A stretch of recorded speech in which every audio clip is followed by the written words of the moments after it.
Ngayon naman, ipapakita ko sa inyo kung paano mag-create or mag-encode ng profile ng estudyante. Yung mga bagong estudyante, so kailangan natin silang uh, idagdag o mag-create tayo ng kanilang profile. Pero sa mga old students, hindi na yan kinakailangan, updating na lang ng kailang mga existing records. So ito na yung ano natin, profile form. So dito, sa LRI number, ito ay mandatory. So halimbawa, ito maglalagay tayo ng kanyang LRI number. Tapos dito natin ilalagay yung kanyang pangalan. So yung middle name natin, ginawa nating optional kasi may mga estudyante talaga na walang middle name. So ayan, yun ang pangalan niya. So dito ngayon ilalagay ko kung ano yung kanyang province, tapos yung city niya. So paano kung i-click natin ito tapos hindi pa natapos yung pag-fill up natin, ano yung mangyayari? Although hindi naman ito lahat ng mga fields ay required na fill upan, so pwede mo nang i-click, kaya lang ipa-prompt ka kung may error na nakita si system. O kaya may mga fields na hindi mo pa na filled up.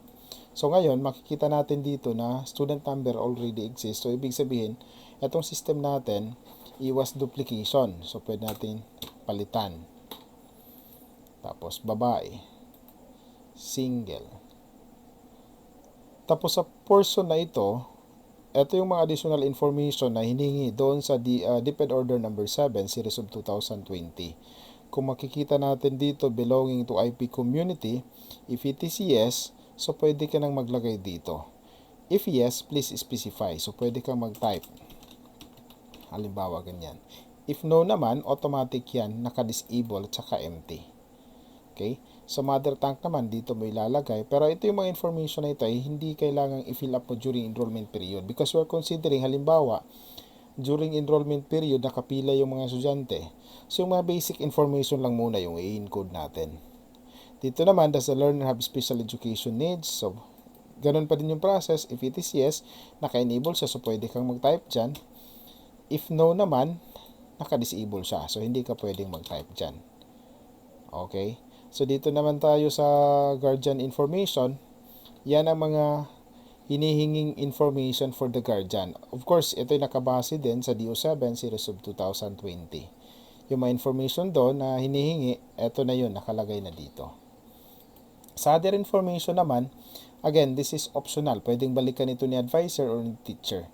Itong mga information na ito, kinakailangan natin for sa pag-generate ng permanent record. So, halimbawa, natapos mo nang fill up lahat ng mga information, so pwede mo na ngayong i-click itong save. So, record successfully saved. Would you like to save another record? So, kung magdadagdag ka pa, click mo lang yung yes.